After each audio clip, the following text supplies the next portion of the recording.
Hello student, मैं गरिमा Sharma I study online के इस प्लेटफॉर्म में आप सभी का स्वागत करती हूँ। तो आज की क्लास में अपन डिस्कस करेंगे जो अपना बीएससी सेमेस्टर फर्स्ट है, उसमें जो फिजिक्स का पेपर है अपना मैकेनिक्स एंड ऑसिलेशंस का। ठीक है, इस पेपर के अंदर बेसिकली लास्ट टाइम पे आप कितना पार्ट पढ़ के पेपर को इजीली पास कर सकते हो, इजीली अटेम्प्ट कर सकते हो। तो कुल मिला के मैं चैप्टर वाइज आपको इम्पोर्टेंट क्वेश्चंस बताऊंगी। ठीक है, इतना करके आप पेपर को इजीली अटेम्प्ट कर लोगे। ओके, और ये जो कंप्लीट अपना जो इम्पोर्टेंट क्वेश्चंस रहेगा ये रहेगा कोटा यूनिवर्सिटी के लिए। जो अपना कोटा यूनिवर्सिटी है उसका जो सिलेबस है उसके अकॉर्डिंग मैं आपको चैप्टर वाइज इम्पोर्टेंट क्वेश्चन बताऊंगी। ठीक है, तो इतना पार्ट करके आप इतने क्वेश्चन करके पेपर को इजीली 70 से 80% तक अटेम्प्ट कर सकते हो। ठीक है, इससे पहले आपको मैं ये बता देती हूँ कि ये जो अपना कोटा यूनिवर्सिटी का बीएससी सेम फर्स्ट का कोर्स है ये आई स्टडी ऑनलाइन के प्लेटफॉर्म पे अवेलेबल है। यहाँ पर आपको बीएससी में पीसीएम और सीबीजेड दोनों के अलग अलग कोर्सेज मिलेंगे। ठीक है, अगर आपका मीडियम हिंदी है तो इसके लिए अलग कोर्स अवेलेबल है, मतलब जो भी आपका मीडियम है वो आप चूज कर सकते हो। ठीक है, अगर मैं बात करूँ पीसीएम की तो पीसीएम में आपको फिजिक्स केमिस्ट्री मैथ तीनों के कंप्लीट सिलेबस की सारी वीडियो लेक्चर मिलेंगी, सारी क्लासें मिलेंगी। ठीक है, एंड अगर किसी के पास इतना टाइम नहीं है कि वो कंप्लीट सिलेबस कर सके देन उनके लिए इसी कोर्स के अंदर जो अपने चैप्टर वाइज इम्पोर्टेंट क्वेश्चंस हैं, हर चैप्टर के 4 से 5 क्वेश्चन करवाए गए हैं और ये वो क्वेश्चंस है जो कि एग्जाम में बार बार रिपीटेड हैं। तो इतना पार्ट करके आप पेपर को आराम से 70 से 80% तक अटेम्प्ट कर सकते हो। ठीक है, ओनली ये क्वेश्चन करके। तो चैप्टर वाइज आपको क्वेश्चंस करवाए गए हैं और इन क्वेश्चंस का लेक्चर सॉल्यूशन करवाया गया है। सभी का हर एक क्वेश्चन का सॉल्यूशन वहाँ पे करवाया गया है कोर्स के अंदर।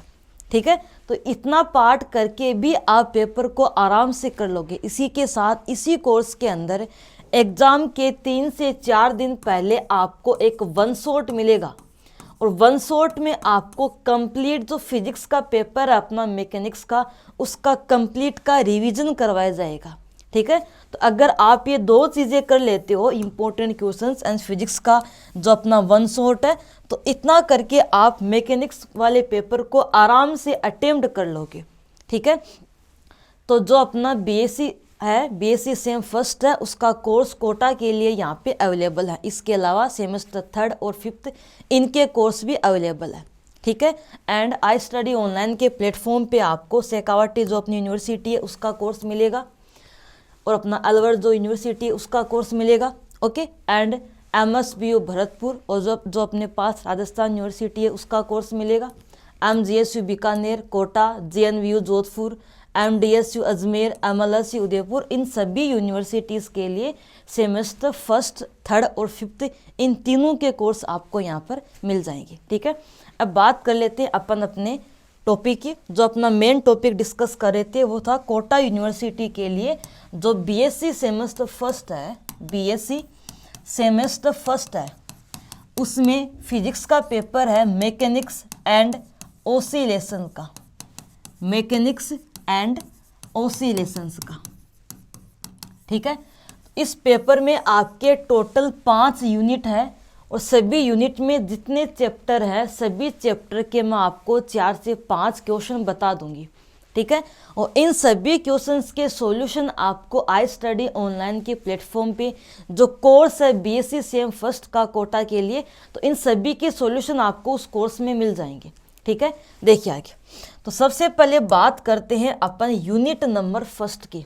यूनिट नंबर फर्स्ट की सिलेबस का अलग से वीडियो बनाया गया है कि आपका सिलेबस क्या है, पेपर का पैटर्न क्या है, मार्किंग की स्कीम क्या है।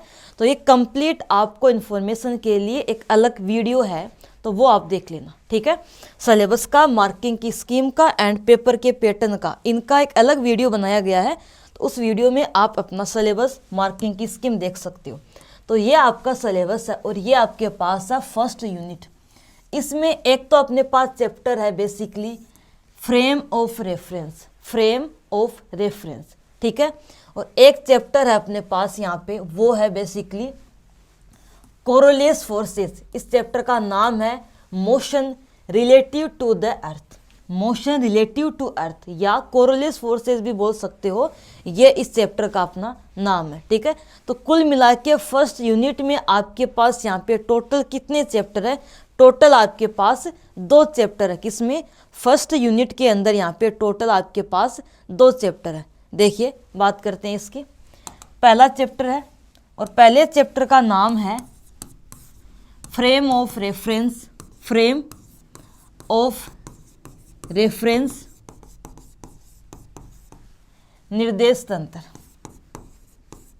ठीक है, जो कंप्लीट क्वेश्चन मैं बता रही हूँ वो जो अपना कोटा यूनिवर्सिटी है उसके सिलेबस के अकॉर्डिंग बता रही हूँ। ठीक है, क्योंकि सभी यूनिवर्सिटीज़ का सिलेबस अलग अलग है, मतलब 1-2 चैप्टर उनके आगे पीछे हैं, बाकी तो सेम ही है, बट 1-2 चैप्टर या तो किसी में एक्स्ट्रा या आगे पीछे हैं। ठीक है, देखिए तो ये अपना फर्स्ट चैप्टर है निर्देश तंत्र। इसका सबसे ज़्यादा इम्पोर्टेंट क्वेश्चन ये है कि बेसिकली जो अपना फ्रेम ऑफ रेफरेंस है वो 2 टाइप का होता है, इनर्शियल एंड नॉन इनर्शियल। तो inertial and non inertial frame of reference क्या होता है? Inertial and non inertial frame of reference. तो ये क्वेश्चन इंपॉर्टेंट है, एग्जाम में 2 नंबर का ये आता है, inertial and non inertial frame of reference. But एक तो ये 2 नंबर का क्वेश्चन आता है, बहुत बार आ चुका है, और दूसरी बात ये है कि बेसिक क्वेश्चन है, इसके बिना आप चैप्टर नहीं समझ पाओगे। ठीक है, अगला क्वेश्चन अपने पास है गैलीलियन ट्रांसफॉर्मेशन, गैलीलियन रूपांतरण, गैलीलियन ट्रांसफॉर्मेशन, गैलीलियन रूपांतरण। तो इसका कंप्लीट एक डेरिवेशन है, 3 इक्वेशन है, पोजीशन की, वेलोसिटी की और अपने पास एक त्वरण की। तो ये 3 इक्वेशन जो है वो आपको कंप्लीट ड्राइव करनी है। ठीक है, कंप्लीट एक टॉपिक है अपने पास एक, ओके, इसको स्किप मत करना।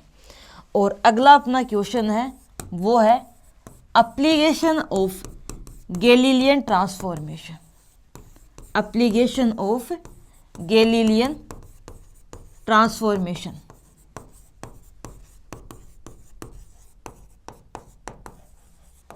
एप्लीकेशन ऑफ गैलीलियन ट्रांसफॉर्मेशन, इसके कुछ एप्लीकेशंस है, जैसे अपने पास इसके अंदर एनर्जी जो है वो कंजर्व रहती है, मोमेंटम क्या रहता है, संवेग वो भी कंजर्व रहता है।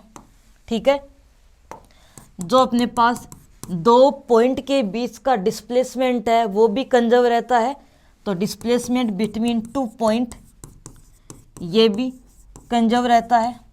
ठीक है, जो न्यूटन के लॉ हैं, जो न्यूटन के लॉ हैं ये भी अपने पास कंजर्व रहता है, जो फोर्स है वो कंजर्व रहता है, एक्सेलरेशन कंजर्व रहता है।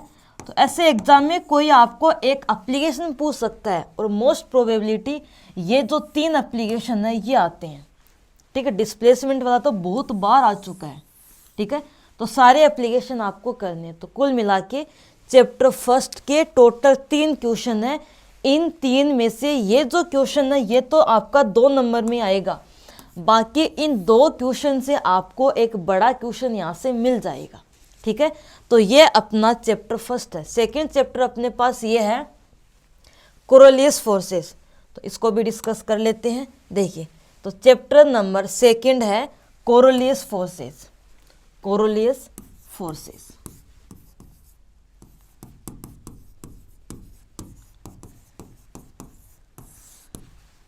कोरोलियस बल।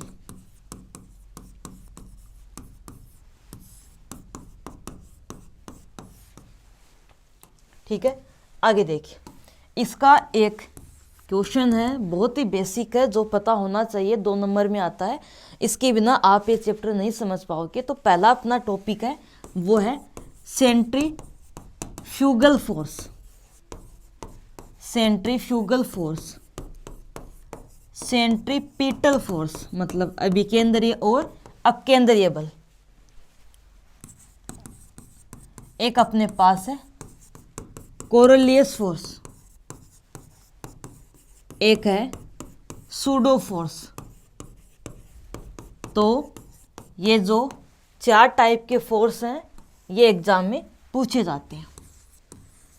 अगला अपना क्वेश्चन है कि जैसे अपने पास जो अर्थ है वो मोशन करता है, देन उसकी वजह से जो अपना एक ग्रेविटेशनल अपना एक्सेलरेशन है g, उस पे क्या इफेक्ट पड़ता है। तो g dash equal g minus omega square r cos square lambda, ऐसा कुछ एक रिलेशन है। तो इस रिलेशन को कंप्लीट ड्राइव करके आना है। ऐसा क्वेश्चन एग्जाम में आता है कि इसको क्या करना है, आपको ड्राइव करना है। ठीक है, तो ये आपको करना है। ओके, अगला अपना क्वेश्चन है वो है जो कोरोलियस फोर्स है उसके एप्लीकेशन। जो कोरोलियस फोर्स अपने पास है, कोरोलियस फोर्स के उसके कुछ एप्लीकेशंस हैं। जैसे अपन किसी पार्टिकल को फेंकते हैं तो उसका डिस्प्लेसमेंट कैसा होता है, उसका इक्वेशन कंप्लीट। तो लगभग 2 या 3 अपने पास इसके एप्लीकेशन है, तो ये आपको करनी है। ठीक है, एंड एक अपना 4th नंबर क्वेश्चन है वो है बेसिकली रोटेटिंग फ्रेम। अगर कोई पार्टिकल किसी रोटेटिंग फ्रेम में, फ्रेम रोटेट कर रही है, तो अगर कोई पार्टिकल किसी रोटेटिंग फ्रेम के अंदर है तो उस पार्टिकल की पोजीशंस में रिलेशन क्या है, उनकी वेलोसिटी में रिलेशन क्या है। तो ये ऐसा क्वेश्चन एग्जाम में आता है। ठीक है, तो जो अपना चैप्टर 2 है इसमें टोटल 4 क्वेश्चन हैं और 4 करके आप इस चैप्टर को कवर अप कर लोगे, इनके बाहर आपको क्वेश्चन नहीं मिलेगा। ठीक है, तो ये 4 क्वेश्चन करके आप इस चैप्टर को इजीली कवर अप कर लोगे। अब इन सभी के जो फॉर्मूले हैं वो याद रखना, क्योंकि उनसे आपको न्यूमेरिकल क्वेश्चन एग्जाम में मिलेगा, तो फॉर्मूले भी याद रखना। ठीक है, तो फर्स्ट यूनिट यहाँ पे कंप्लीट होते हैं। अब बात करते हैं सेकंड यूनिट की। सेकंड के अंदर आपके पास एक चैप्टर है, चैप्टर का नाम है सेंटर ऑफ मास। तो एक तो ये चैप्टर है सेंटर ऑफ मास। ठीक है, एक चैप्टर अपने पास है motion in A central force या मोशन अंडर ए सेंट्रल फोर्स, केंद्रीय बलों के प्रभाव में गति। और एक अपना चैप्टर है rigid body dynamics, rigid body dynamics. ठीक है, तो यूनिट नंबर जो अपना सेकंड है इसमें टोटल 3 चैप्टर है। यहाँ पे टोटल 3 चैप्टर है। ठीक है, तो 2 चैप्टर तो मैं डिस्कस कर चुकी हूँ, क्वेश्चन जो मैं लिखा रही हूँ साथ साथ में लिख लेना।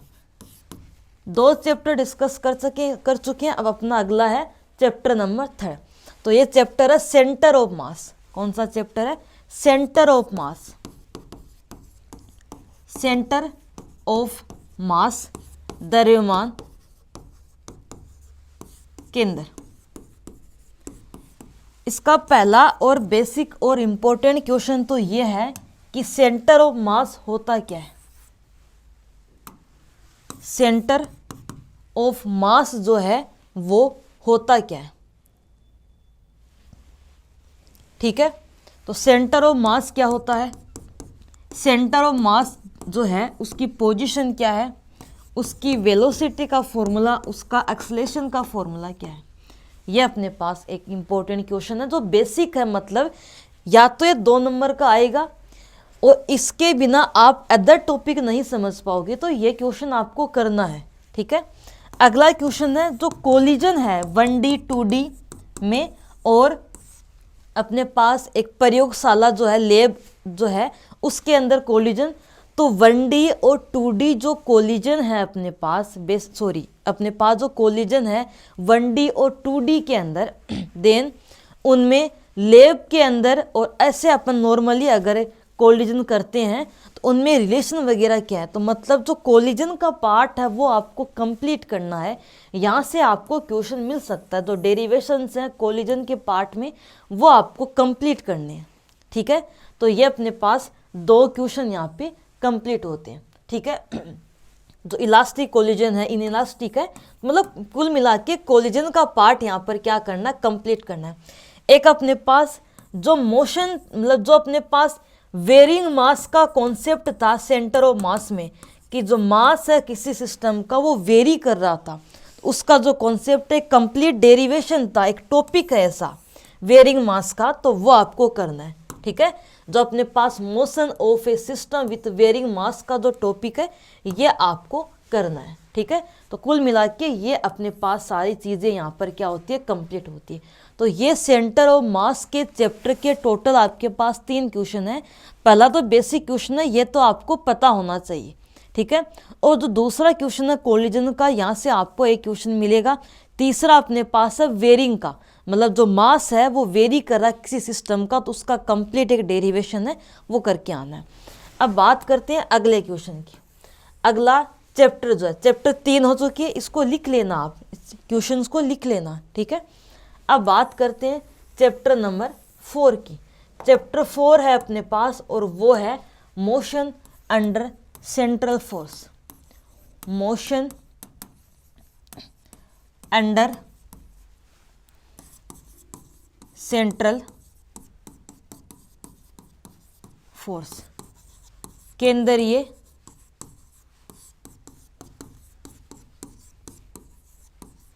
बलों के प्रभाव में गति, ठीक है। तो इसके कौन कौन से क्वेश्चन हैं वो देख लेते हैं। देखिए, तो पहला क्वेश्चन इसका ये होगा कि जो अपना मोशन अंडर सेंट्रल फोर्स है, तो इसकी प्रॉपर्टीज है कुछ 4 से 5 प्रॉपर्टीज है, तो वो आपको करनी है कि जो मोशन अंडर सेंट्रल फोर्स है, इसमें अगर कोई पार्टिकल जो है वो सेंट्रल फोर्स के अंडर मोशन करता है, तो उसकी प्रॉपर्टीज क्या क्या है, प्रॉपर्टीज क्या क्या है, ठीक है। जैसे अपने पास एंगुलर मोमेंटम कंजर्व रहता है, तो कुछ प्रॉपर्टीज है, तो ये प्रॉपर्टीज करके जाना है। अगला इंपॉर्टेंट क्वेश्चन है केपलर्स लॉ। केपलर के 3 नियम हैं, तीनों नियम आपको करने हैं। अगला क्वेश्चन है अपने पास रदरफोर्ड का स्कैटरिंग। तो इसका एक डेरिवेशन है बेसिकली बी और फाई के मध्य रिलेशन, तो वो आपको क्या करना है, कंप्लीट करना है, ठीक है। इसका जो अपना डेरिवेशन है रो, जो अपने पास है बी और फाई में रिलेशन, तो वो आपको करना है, ठीक है। एक अपने पास क्वेश्चन था, क्वेश्चन नंबर 4 है कि जैसे कोई particle under central force motion करता है, तो उसकी जो ट्रेजेक्टरी है वो कौन कौन सी होगी। जैसे अपने पास इलिप्टिकल है, सर्कुलर है, पैराबोला है, तो कब कौन सी ट्रेजेक्टरी होती है, इनकी कंडीशन जो है वो सब। तो ये टोटल 4 क्वेश्चन है वो इस चैप्टर के हैं, ठीक है। और इन 4 में से आपको एक बड़ा क्वेश्चन एग्जाम में मिल जाएगा, तो इनमें से आपको एक भी स्किप नहीं करना है, ठीक है। देखिए, अब बात कर लेते हैं अपन अगले चैप्टर की। अगला चैप्टर कौन सा है, अपना रिजिड बॉडी डायनेमिक्स है, ठीक है। एक सेकेंड, ये सब लिख लेना आप साथ साथ में, ठीक है। देखिए, अगला अपना चैप्टर कितने हो चुके, 4, 5 नंबर चैप्टर है rigid body dynamics. Rigid body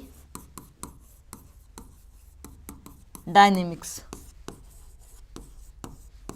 दरड़ पिंड गति की। इसका एक इम्पोर्टेंट अपना क्वेश्चन है कि equation of rigid body dynamics, जो अपना एक रिजिड बॉडी है उसका मोशन होता है, तो उसका इक्वेशन क्या है, उसका इक्वेशन क्या है, ठीक है। तो पहला अपना क्वेश्चन है equation of motion of rigid body. Equation of motion of rigid body, एक तो आपके पास ये क्वेश्चन है, ठीक है। अगला अपना क्वेश्चन है एक जो अपना इनर्शियल कोफिशिएंट्स हैं, इनके बारे में सारी चीजें, ठीक है। जो अपने पास जड़त्वीय गुणांक है, इनर्शियल कोफिशिएंट है, इनके बारे में सारी चीजें। अगला क्वेश्चन है जो काइनेटिक एनर्जी का फॉर्मूला होता है, काइनेटिक एनर्जी रिजिड बॉडी के केस में, उसका एक कंप्लीट मैंने डेरिवेशन करवा रखा है काइनेटिक एनर्जी का, ठीक है। तो वो आपको करना है, काइनेटिक एनर्जी का कंप्लीट डेरिवेशन करवा रखा है कि अगर अपने पास जो रोटेशन है वो हो रहा है, तो उस केस में अपना जो काइनेटिक एनर्जी है उसका फॉर्मूला क्या होगा, ठीक है। अगला अपना है क्वेश्चन इम्पोर्टेंट है, वो है प्रीसीजनल मोशन। प्रीसीजनल मोशन, जो पुरुषपण अपने पास गति होती है वो क्या होती है, और यहाँ पर एक लार्मर फ्रीक्वेंसी का फॉर्मूला होता है, लार्मर फ्रीक्वेंसी का, इसको कंप्लीट ड्राइव करना है। तो ये जो टॉपिक है ये आपको करना है, प्रीसीजनल मोशन, लार्मर फ्रीक्वेंसी यहाँ पे फाइंड आउट करते हैं जब अपन यहाँ पे बेसिकली एक फील्ड अप्लाई कर देते हैं, ठीक है। तो ये अपना जो चैप्टर है रिजिड बॉडी डायनेमिक्स, दृढ़ पिंड गति की, ये कंप्लीट होता है। टोटल मैंने यहाँ पर 4 क्वेश्चन बताए हैं और 4 में से आपको यहाँ पर एक बड़ा क्वेश्चन मिल जाएगा, ठीक है।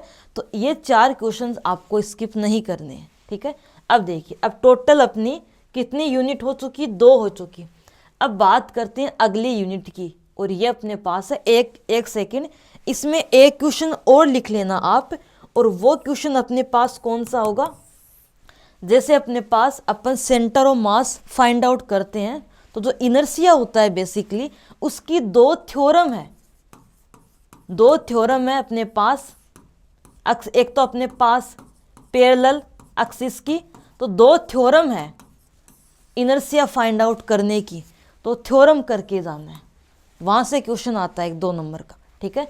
तो ये टोटल 5 क्वेश्चन है आपके, जिनमें से आपको एग्जाम में पूछा जाएगा, तो इनमें से आपको एक भी क्वेश्चन स्किप नहीं करना है, ठीक है। अब बात कर लेते हैं अपन किसकी, अपना 3rd यूनिट की। तो 3rd यूनिट की बात करते हैं। देखिए 3rd यूनिट में आपके पास एक चैप्टर है, और चैप्टर का नाम है इलास्टिसिटी, प्रत्यास्थता, इलास्टिसिटी, प्रत्यास्थता। ये चैप्टर ऐसा है जो हार्ड नहीं है, इजी चैप्टर है, जो आराम से तो आपको समझ में आएगा, इजीली हो जाएगा, क्योंकि ये थोड़ा 11th क्लास से कनेक्टेड है, इसीलिए आपको ये समझ में आ जाएगा, ठीक है। तो अगला अपना चैप्टर है प्रत्यास्थता, इलास्टिसिटी। तो इसका एक बेसिक सा टॉपिक है, इलास्टिसिटी क्या होता है, प्रत्यास्थता क्या होती है। इसमें डिस्कस करते हैं कुछ अपन कांस्टेंट वगैरह, जो अपने पास बल्क मॉडुलस है वो क्या होता है, बल्क मॉडुलस क्या होता है, जो डिफॉर्मेशन है, जितने भी डिफॉर्मेशन है लेंथ के, एरिया के, वॉल्यूम के, लेंथ के, एरिया के, वॉल्यूम के, ये सभी, और जितने इलास्टिक कांस्टेंट हैं वो सभी आपको करने हैं, ठीक है। यहाँ से क्वेश्चन आता है, जितने इलास्टिक कांस्टेंट है ये सभी, और जितने टाइप के डिफॉर्मेशन है ये सभी करने हैं। अगला, जितने इलास्टिक अपने पास कांस्टेंट है उन सभी में रिलेशन, उन सभी में रिलेशन, और बेसिकली पाइसन रेशियो क्या होता है, जो पाइसन रेशियो है उसका फॉर्मूला, तो इन सभी में रिलेशन। अब इन 2 क्वेश्चन में आपको एक क्वेश्चन मिल जाएगा, या तो कोई रिलेशन आपको गिवन होगा उसको प्रूफ करना होगा, या फिर आपको कोई कांस्टेंट जो है उसको, उसके बारे में आपको पूछ लेगा, तो यहाँ से आपको एक क्वेश्चन मिल जाएगा, ठीक है। आगे देखिए, अगला क्वेश्चन यहाँ पर जो है वो है जो टोरिजन है ऑफ सिलेंडर, वो क्या होता है, इसका एक डेरिवेशन है वो करना है। अगला है जो कैंटिलीवर है, कैंटिलीवर का भी डेरिवेशन है, कैंटिलीवर बीम, ये अपने पास क्या होता है। अगला अपने पास एक क्वेश्चन है, बेंडिंग मोमेंट क्या होता है, बेंडिंग मोमेंट क्या होता है, और एक सिग्मा जो पाइसन रेशियो है, पाइसन रेशियो फाइंड आउट करने का एक रबड़ मेथड है, तो वो मेथड आपको अच्छे से करना है। एक आपके पास जो सरले मेथड होता है, बस ये 5 क्वेश्चन करने हैं, इतना हार्ड नहीं है, इजी है, लेकिन ये भी सोचिए इससे आपकी एक पूरी चैप्टर, पूरी यूनिट कवर होगी, और इस यूनिट में केवल एक ही चैप्टर है, 2-3 नहीं है, केवल एक चैप्टर है। तो ओनली 5 क्वेश्चन करके, 6 क्वेश्चन करके आप इस चैप्टर को, इस यूनिट को कवर कर लोगे, ठीक है।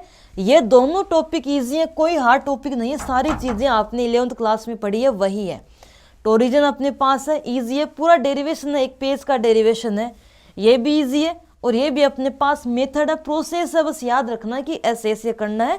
तो ऐसे अपन सिग्मा फाइंड आउट कर लेंगे, ऐसे अपन कांस्टेंट फाइंड आउट कर लेंगे, ठीक है। तो ये अपना जो चैप्टर है ये यूनिट नंबर 3 यहाँ पे कंप्लीट होता है।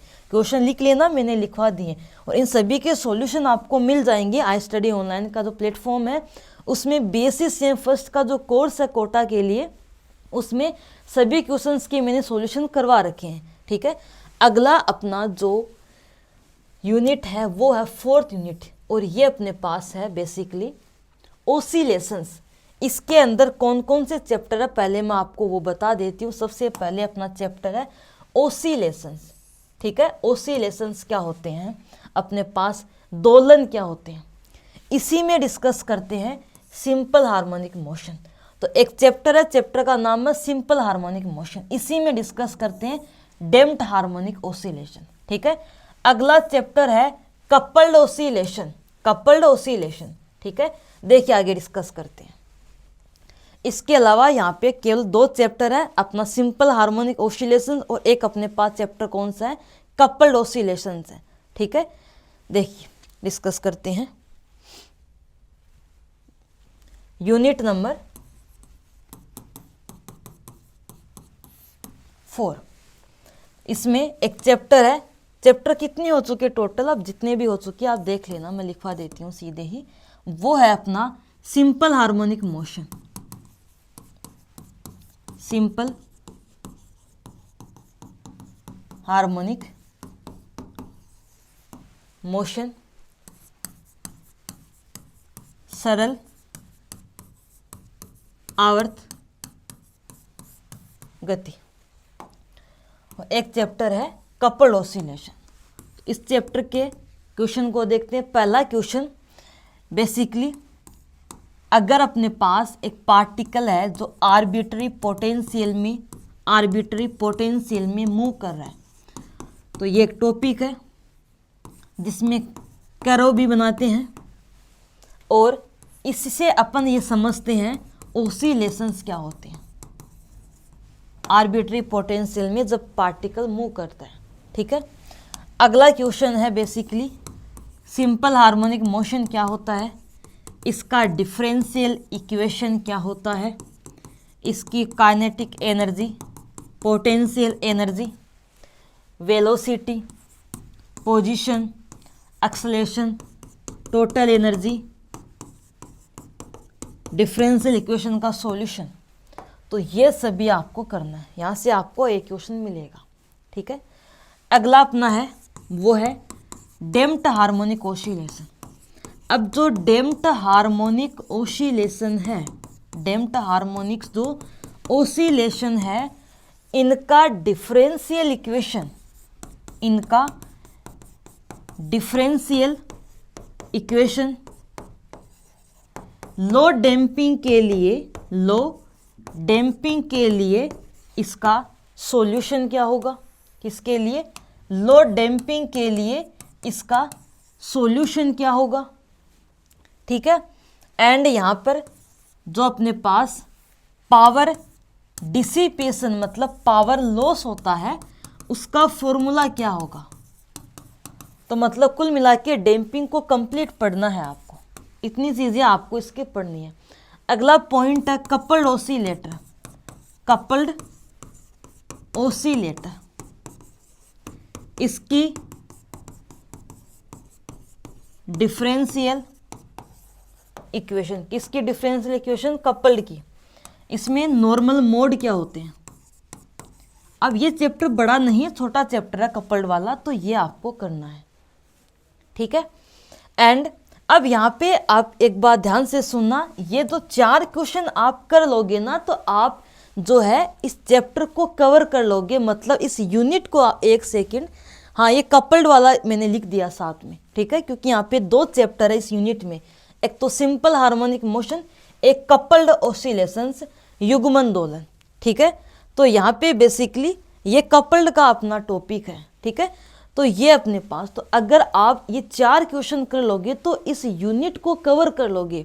अब जैसे अपने पास एक LCR है, एक अपने पास बैलिस्टिक गैल्वेनोमीटर है, बट ये टॉपिक थोड़े हार्ड पड़ते हैं याद करने में भी और समझने में भी। ठीक है। तो अगर आपके पास टाइम है तब तो ये दोनों कर लेना साथ में, बट अगर टाइम नहीं है तो आप ये 4 क्वेश्चन भी कर लोगे तो इस यूनिट को कवर कर लोगे, क्योंकि यहाँ से आपको एक बड़ा क्वेश्चन मिल जाएगा आराम से। ठीक है, तो ये अपना 4th यूनिट यहाँ पे कंप्लीट होता है। अब बात करेंगे अपन लास्ट यूनिट की, 5th यूनिट की। इसमें आपके पास कितने चैप्टर है ये भी देख लेते हैं। देखिए, इसमें आपके पास एक चैप्टर है और चैप्टर है वेव वाला, चैप्टर है वेव का। तो इसमें अगर मैं इंपॉर्टेंट क्वेश्चंस की बात करती हूँ वेव वाले चैप्टर में,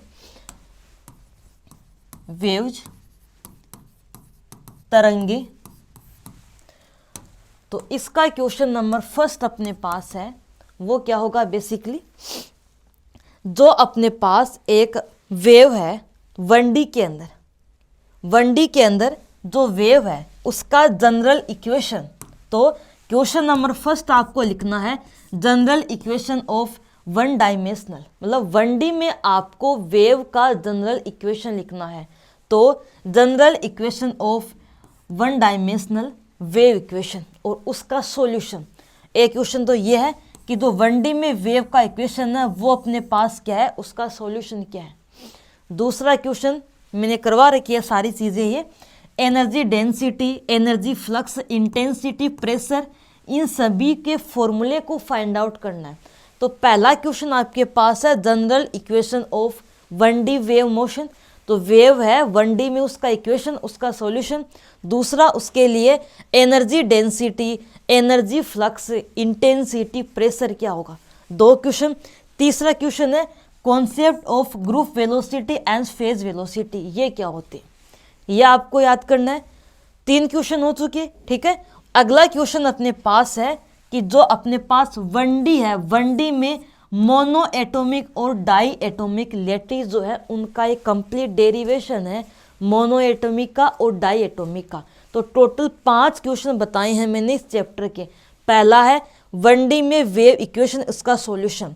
दूसरा क्वेश्चन है energy density, energy flux, intensity, pressure, इनको फाइंड आउट करना। तीसरा क्वेश्चन है concept of group velocity and phase velocity. और चौथा क्वेश्चन अपने पास है मोनो एटॉमिक जो गैस है 1D में, उसका कंप्लीट एक डेरिवेशन है, उसकी इक्वेशन वगैरह फाइंड आउट करनी, फ्रिक्वेंसी फाइंड आउट करनी। इसी तरह सेम डाई एटॉमिक लैटिस का भी। तो ये अपना जो यूनिट है यहाँ पे कंप्लीट होता है। ठीक है, तो ये सिलेबस जो आपका कोटा का था उसके अकॉर्डिंग मैंने आपको सारी चीज़ें बता दी है। ठीक है, कोटा यूनिवर्सिटी के अकॉर्डिंग हर एक चैप्टर के इम्पोर्टेंट क्वेश्चंस बता दिए हैं 4 से 5। इन सभी के सॉल्यूशन मैंने आपको कोर्स में करवा रखे हैं, तो वहाँ से आप इनके सॉल्यूशन इजीली देख सकते हो। ठीक है, तो ये अपना अपडेट यहाँ पे कंप्लीट होता है। आज की क्लास में अपन इतना ही डिस्कस करेंगे। ठीक है, थैंक यू स्टूडेंट।